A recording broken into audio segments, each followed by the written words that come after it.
Welcome to you, everyone. Hello, hello, hello. Welcome to the Antiques Roadshow. We're so happy you could join us. Welcome.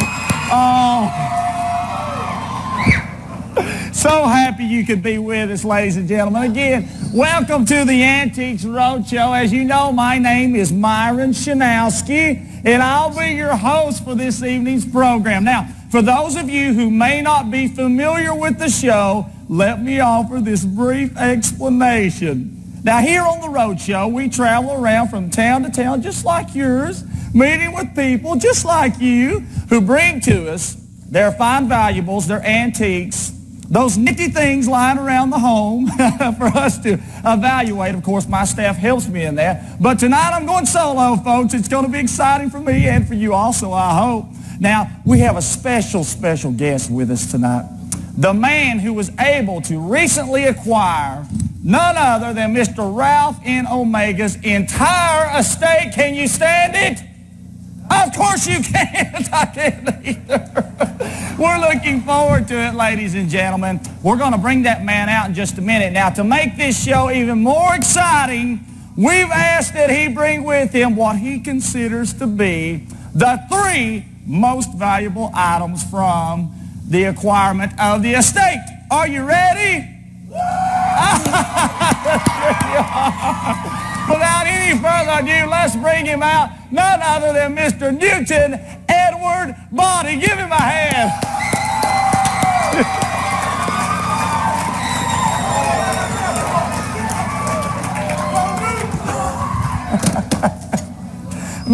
Mr. Body. How you doing, Myron? I'm doing wonderful. And at this time, we'll go ahead and take our first commercial break. We'll be back in just one moment. Have a seat there. Thank you. Have a seat there, Mr. Body. I can see that we've caught you at a bad time, haven't we? And we could take a commercial for a little bit longer if you'd like to maybe just go freshen up somewhat and get yourself together. I wouldn't want you to feel uncomfortable on the show or anything like that. I don't know if I've got this thing working here because I ain't never used one. No, it's fine. Go right ahead and go. No. I know I'm a little overdressed, but maybe she told me since it's going to be on TV and everything, if I dress up a little bit because we're going to be watching it over and over again and stuff. So I did wear my finest new Sears overalls, and these are my best teeny shoes too. Well, go right ahead. Well, lucky ass. Thanks for thinking of us. Yeah. Let's go ahead, gentlemen. 3, 2, 1. Hello again. It's me, Myron Shanowski, back with you here on the Antiques Roadshow. We're back. And we have none other than our good friend, Mr. Newton Edward, but my friends call me N.E. Mr. N.E. Body. Well, isn't that just nifty? Well, Mr. Body, N.E., excuse me for that. N.E., as you know, I've asked that you bring with you what you consider to be the 3 most valuable items from the estate's acquirement, right? Is that correct? I got that, yeah. And, of course, you have with you tonight your first exciting item that we're all going to look at. It'd be this here vase right here. It used to sit up there on the mantle, and we're going to put some flowers in it. Didn't have nothing in it at all. And we're going to put some flowers in it, and we thought, well, we watched the show before, and y'all seemed like them, our vases, and we thought we'd bring it out here and just let you look at it. That is exquisite. I can't believe this. Wow. Wow, what a fine piece.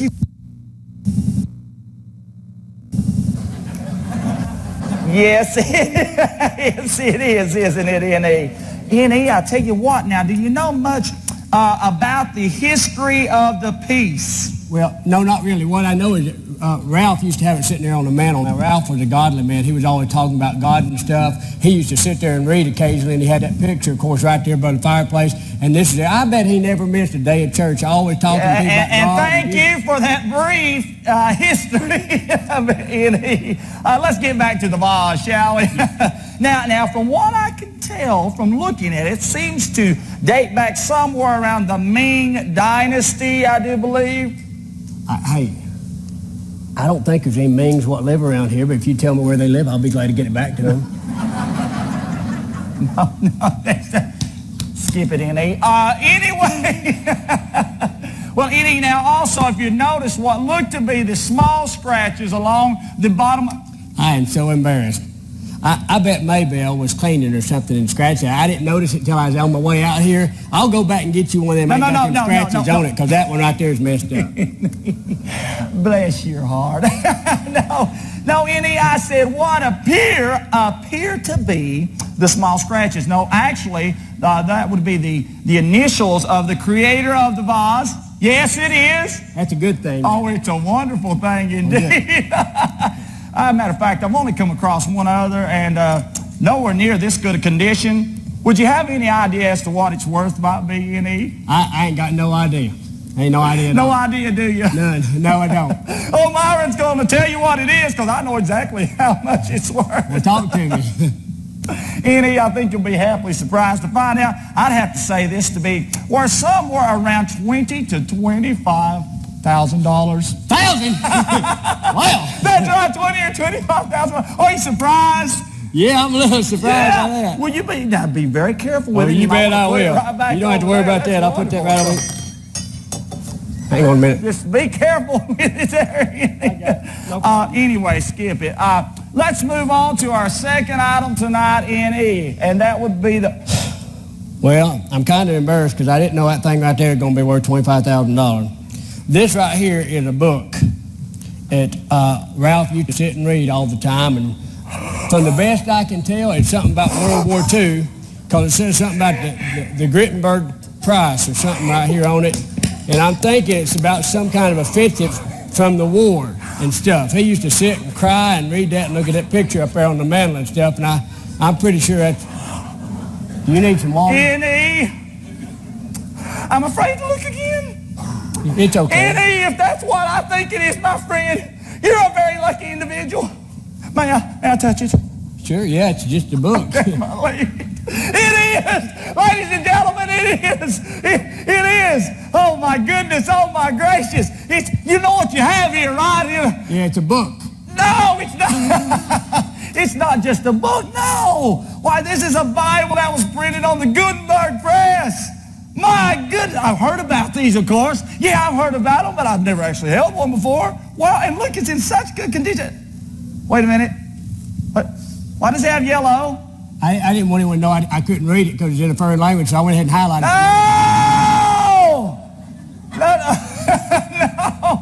it. No, you don't want to highlight it. No. No more highlight. No more, indeed. No, I don't even know if I should let you have it, my friend. Why, it ought to be housed in a museum somewhere, not for you to mangle it as you have, obviously, even though it still is in good condition. How'd I get to hold it? Oh, it's so neat. That makes a lot of sense, though, because this is one thing that I know that Ralph actually acquired. Most everything else was left to him by his daddy. His daddy's a wealthy man. He one of them people, you know what I mean, that things had him, but Ralph had things. He's always giving stuff away. But he bought this here book, and a bunch of them people from the cemetery used to come out and read that thing when they were studying the seminary. Yeah. Seminary. Yeah. Sorry. Yeah, seminary. Used to come out and read that thing, studying and stuff. Yes, well, isn't that interesting? Well, but no, let's get back to its worth. Wow, what a find. I mean, I've never even gazed upon one. I'd have no idea of its worth. I'd have to say it's priceless, my friend, especially in this kind of condition. Priceless than this thing over here? No, N.E., no, priceless. I can't put a price on it. Its worth has such great value. Can't really tell you what it's worth, you know? You can tell me when the camera goes off, can't you? Great night we're having here on the Antique Roadshow. No, actually, that's worth a lot of money. If you could just be very, very careful. You bet I will. Yes, sir, N.E. Wow, that's a wonderful thing. N.E., before you bring out that third item, folks, let's just be real with it, shall we? I mean, N.E., listen, I know I asked that you bring out those three items and of course, save the most valuable item until the end of the show, but my friend, you've made quite a mistake.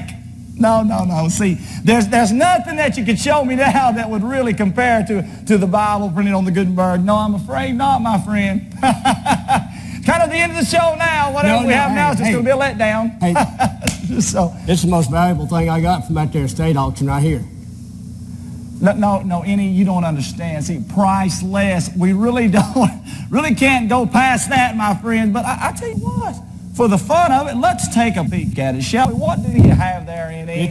It's here painting. That's Jesus carrying the cross right there, and it's called the crucifixion of the Son of God. That's what it says right there on the painting. See? Do I have it? No, you had it right, oh, okay. Right there. It's just like that. Oh. Yeah. Wow. Yeah. just, I knew it'd get you. Yeah, well, yes, it's getting me.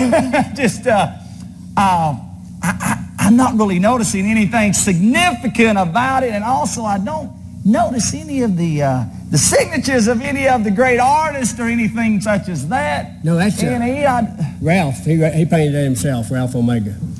R.O. Yeah, R.O. Ralph Omega.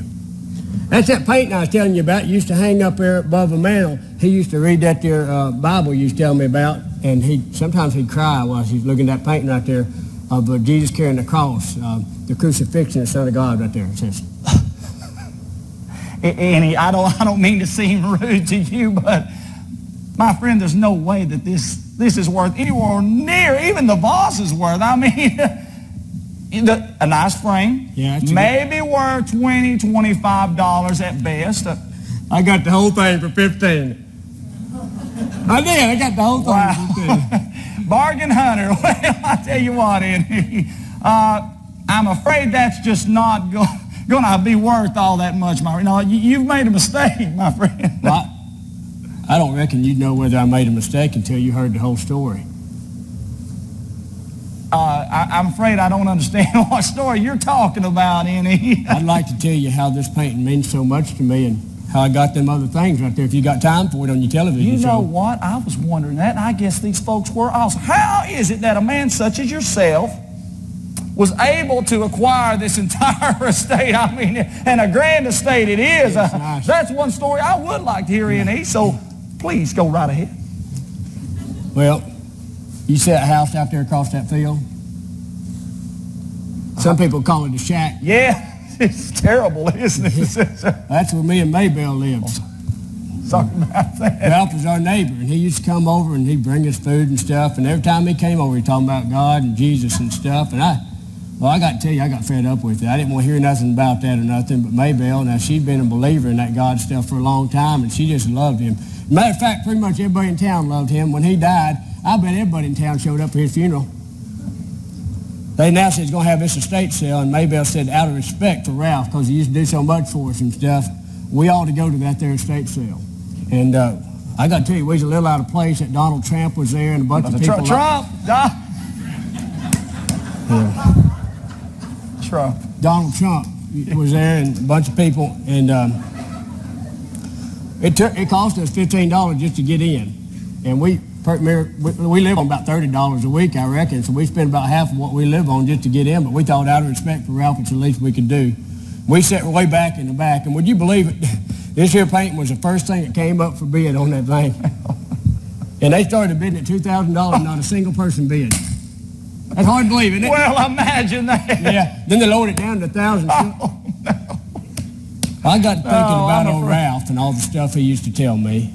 And I figured while they was coming down on the bid, I'd just go up and look at that painting. Myron, I don't know if you're going to understand this because I don't know what kind of man you is, but when I looked at that painting and I saw Jesus carrying that cross, much of that stuff that Ralph used to say to me came back to me about how God loved me and how he gave his son to die on the cross for my sins. And, well, I just knelt right there and asked Jesus Christ to come into my heart. He saved me right then and there on the spot, and I was a new person. It's pretty amazing. Wait, No, surely you didn't do that, Annie, because there were many influential people there. You wouldn't have knelt right there in front of the entire sale. No, I'm afraid not. I don't reckon they knew what I was doing. They might have thought I dropped a contact or something, but Ralph always said it ain't what you do on the outside that matters, that God looks right into your heart, and he knew what I was doing. I just believed right then and there that Jesus had died for my sins, and I walked back here, and I reckon maybe I saw in my eyes the same thing I see in Jesus' eyes right here in this picture. She looked at me, and she knew something was different, and she just said, bid on that painting. I said, now, Maybelle, now you have got to be kidding, because we have just spent half our weekly salaries right here just to get into this estate sale. And she said, bid on that painting. Now, when Maybelle says it twice, you better do it. That's all I know about it. And so I did. I just started bidding at $15, and not a single other person bid. That auctioneer said, go. And then the strangest thing happened. He started to put up that there gavel and all that stuff, and he said that the auction was over, that the estate sale was all done. Boy, some of them people they were really ticked off, because they came to bid on them Picassos and bonnets and stuff, and all that was bid on was this here painting right here. Oh, so good. Now, wait a minute. He didn't. No, the estate sale wasn't over at that point, and I'm afraid you might have perceived it as being that way. No, see, Mr. Omega, he had many assets, so that couldn't have ended the estate's purchase with just that. No, I'm sorry. You're not making sense as to how you came about this beautiful estate. Well, that didn't make a lot of sense to me either, Myron, but I can tell you that according to his will, there was only one statement. And when the auctioneer read that there statement, there was no doubt that the estate sale was indeed over. My friend, I'm sorry, but I'm not buying into your game tonight, my friend, because there is no way in this world that a man such as Mr. Ralph N. Omega would leave everything he had with just one statement in his will to cover it all. I'm afraid not, my friend, and I don't know how you came about this, but I think it's confession time. I'll give you a confession. I'll just tell you what his will said. Well, I wish you would. And by the way, what in the world? You haven't told us why you consider this to be the most valuable item that you have out of the entire estate. I reckon what are you talking about? When you hear his statement, I reckon all that'll make sense. All the auctioneer said when all them people began to question him was what was in the will. And the will only said this: he who gets the Son gets everything. That's why the crucifixion, Son of God, is so important to me, Mr. Shinowski. And that's why I now own this estate, and I thank you very much. And I hope that you come to know him too.